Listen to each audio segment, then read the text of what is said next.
Hi Phil, so thanks for spending a few minutes to talk a bit about writing resumes and cover letters for competitors. For sure, yeah, it's my pleasure. I hope it helps. Well, much appreciated. So maybe start by telling us what happens when an interviewer screens a resume. Sure, so usually, and I believe that's what most corporate finance professionals do, they will check your grades, screen for relevant finance experience, and then make a decision on whether your application is of interest. If they're unsure, they will look at your extracurricular experience. And mind you, this process usually takes no more than 1 minute. I think people tend to look for reasons to cut down the pile pretty quickly. You mentioned grades, work experience, and extracurricular. Which of these would you say are absolutely critical? It's probably work experience, but I think if you have two of these and can demonstrate a proven interest in corporate finance, you have a good shot. If you have only one of them, then that one has to be pretty impressive. And I guess if you have none, then this might not be for you. But it's true that grades aren't everything, but it's a fast way to cut down a pile of applicants. And it's just helpful to know someone can pull themselves together to work hard and get decent grades. Say you screen my resume and we're still interested. What happens then? People would then scan through your resume in more detail and potentially look at your cover letter as well to form a more definitive view on your application. So you're saying resume before cover letter, and cover letter only if the resume was inconclusive.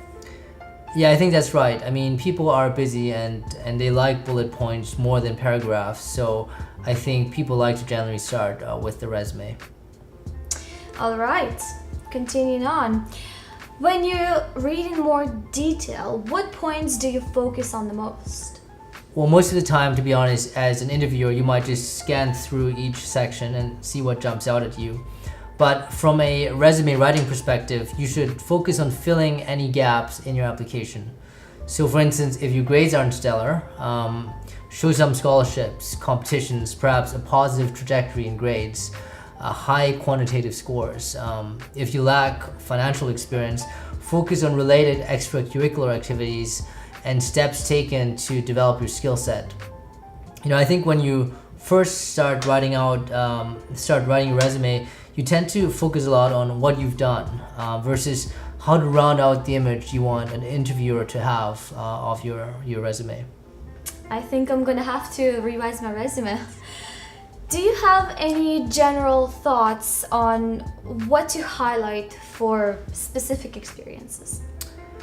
Yeah, a fairly common mistake is to describe what you felt was the most important work you did.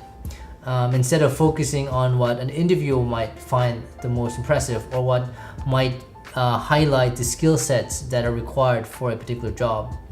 So for example, some applicants might describe how they spearheaded a database integration tool or social media marketing strategy while interning at a wealth management brokerage.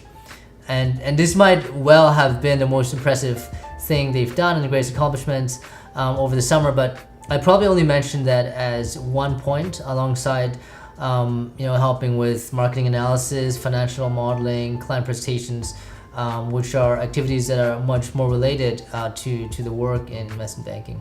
I guess that goes along with your comment. That's the comment you made earlier in terms of thinking from interviewer's perspective. Yeah, and it's really hard because you put your heart and soul into what you did, and you have the temptation to express that on your resume. But in the end, it's an application to get a job, and it's not an act of self-expression like writing lyrics for a song.